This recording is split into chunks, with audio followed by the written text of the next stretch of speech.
In this tutorial, I'm going to cover the basic things you need to do on your iPad to get it connected for iCloud, for iTunes, and also connected to our mobile device manager so the district is able to push certain apps out to you for free and apps that we want everybody to have for a variety of reasons.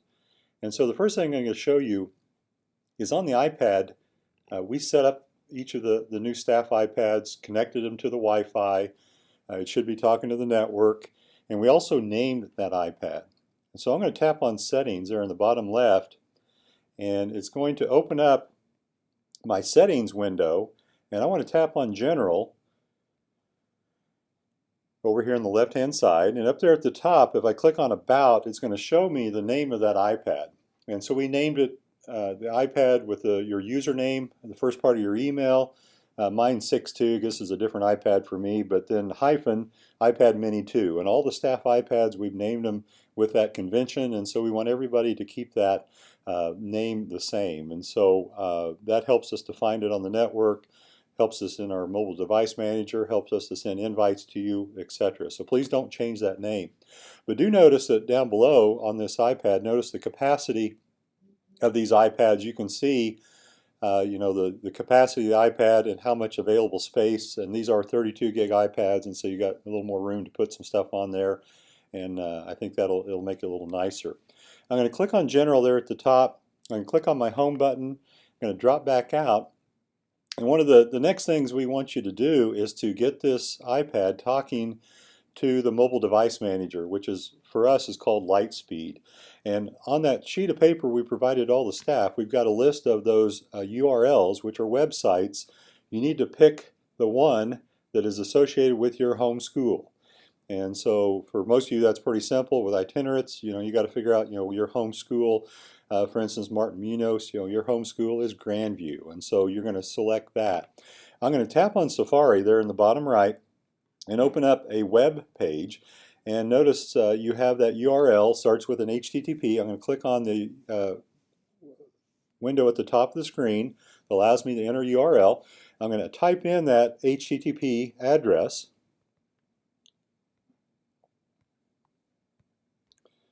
and colon // and all of these start with the same thing, LSURL.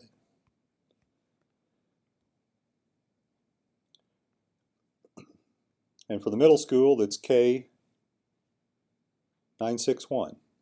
And notice I have that address there at the top. I'm going to click on Go. And it's going to take me to a window that, if you've done this correctly, it should pop up and say Lightspeed System Enrollment Service. And I simply click on Install at the very top. You kind of follow the prompts. You tell it to install. It's going to ask you again, are you sure you want to install? Yes. I tap on Install. And it's going to put this profile on your iPad, and this is a profile you don't want to remove because that allows us to push out licenses and so forth to your iPad. Notice I still have one more at the top, says do I want to install, and last but not least I think it says do you want to trust, and yes, you have to trust the iPad. And notice it generates a key, and if everything's talking correctly, and as long as the iPad is on the network, this should be pretty straightforward to get that done. And notice at the top it says done. And then lo and behold, I put a profile on that iPad that gets it to talk to it. How I know that is if I go over here under Settings, under General, these actually reside at the very bottom, Device Manager, there's that Lightspeed profile. So that's the first thing that we need you to do to get that iPad talking correctly on the network. And so the next step, we're going to roll into how to add your Apple ID in a couple places on.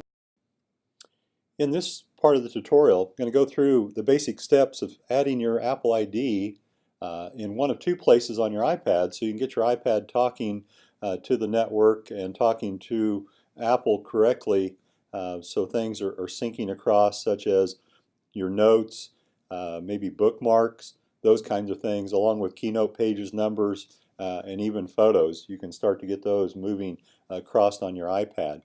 And so on your iPad, and click on the Home button. I'm going to go into Settings, which is where I was at on here.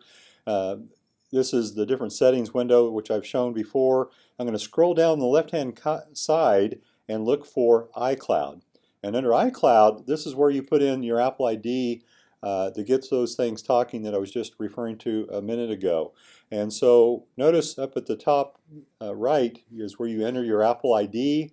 Hopefully you know what that is and what your password is. I had another training video that talked about how to retrieve that if you don't know. And if you do not have an Apple ID, there at the bottom of that window it says create a new Apple ID. You would go through those steps to create an Apple ID.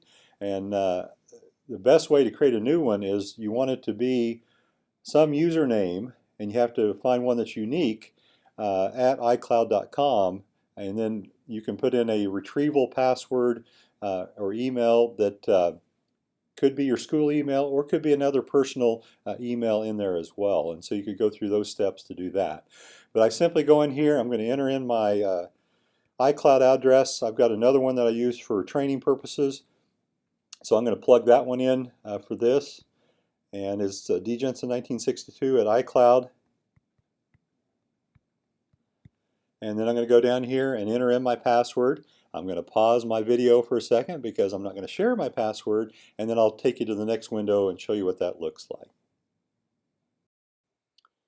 Once you get your password entered in with your Apple ID and your password, I'm going to tap on sign in, and hopefully everything is working correctly. Notice it's going to verify that Apple ID and password are correct. You get the blue check marks there on the right hand side, and then I can tap on sign in again,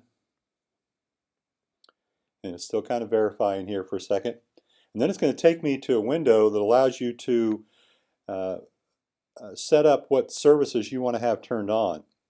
And one thing it's going to ask me, your Safari data on this iPad will be uploaded and merged with iCloud.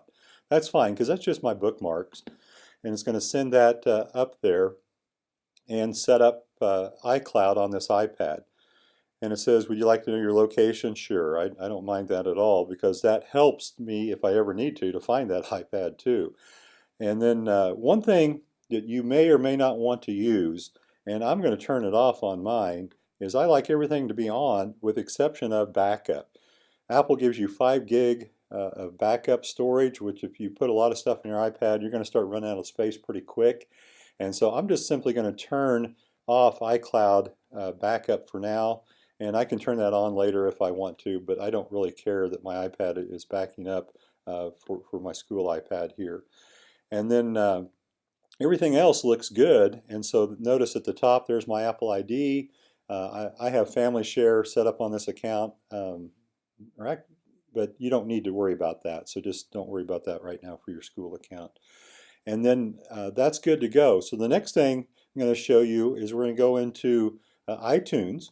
So on the left-hand column there, I'm going to tap in iTunes for the iTunes App Store. And the same thing goes here because I'm going to enter in my Apple ID. And iTunes is what allows you to purchase things and on your iPad, both free and paid apps. But it also is important you have that in there because that allows us to push apps to you. And you have to have an Apple ID on your iPad or we can't send you apps to that. So apps that the district pays for and sends to you, you got to have it in there. And so we're going to go through the steps of doing that. So I've got my Apple ID up there at the top. I'm simply going to click on the password and go through that again. So I'm going to enter my password. I'm going to pause my video and come back and we'll wrap that part up. So notice for adding your Apple ID in here, I have my Apple ID at the top for iTunes, and then I plugged in my password, and I'm simply going to click on Done. And notice again I have a sign in, so I'm going to tap on sign in, and it's going to go out and verify once again that I have an Apple ID and everything is set up. And the big ones that I think you probably want to have turned on are automatic downloads, are apps, and updates. Books and music are up to you if you want to turn those on.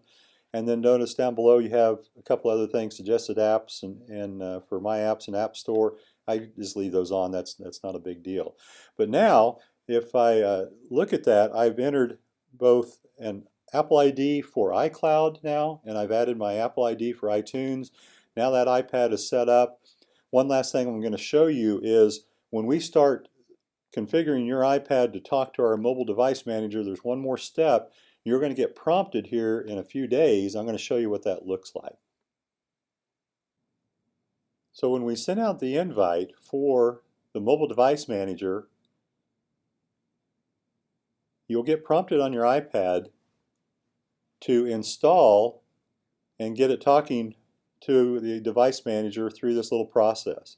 And this little window will pop up on your iPad, and it will keep prompting you until you enter your Apple ID.